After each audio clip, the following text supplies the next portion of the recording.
Good afternoon. Lawmakers are set to vote today on the government's new tax plans, which include extending a temporary levy on banks for 3 years, although several of the measures were uncertain to pass in the highly fragmented parliament. Last-minute negotiations between the ruling socialists and smaller parties have resulted in little clarity on the final package's details. The governing coalition faces a balancing act as it weighs concessions to parties from across the spectrum, with opposing demands such as the hard-left Podemos and the centre-right Catalan separatist Junts per Catalunya party. The fiscal package's centrepiece seeks to ensure that large Spain-based companies with an annual turnover of at least €750 million pay a minimum tax of 15% of their consolidated profits, in compliance with the European directive. However, a 3-year extension to the bank windfall tax was added to the bill's amendments after the government clinched Junts support by ceding collection of the tax's revenues to regional administrations.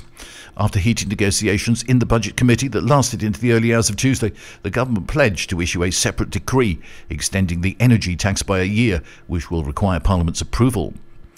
The island of El Hierro is Europe's latest front line in the struggle to cut irregular migration. Nearly twice as many migrants as residents landed this year on the southernmost of the Canary Islands.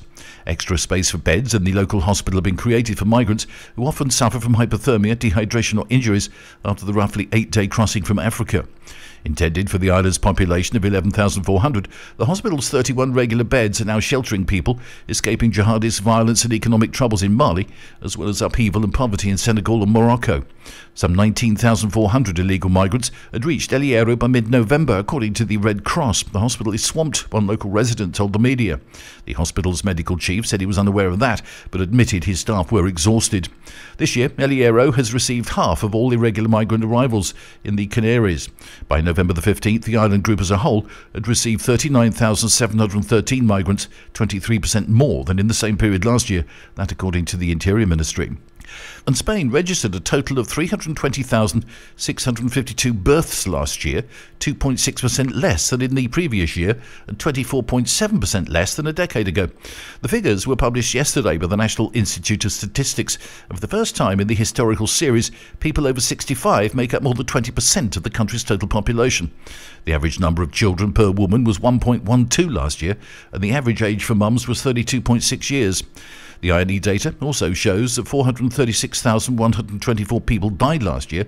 That's 6.1% less than in the previous year. Life expectancy at birth increased for men to 81.11 years and for women to 86.34 years. And the average age of the population rose to 44.2 years. In 1983, it was 34.4 years of age. That's the latest from TRE. I'm Bob James.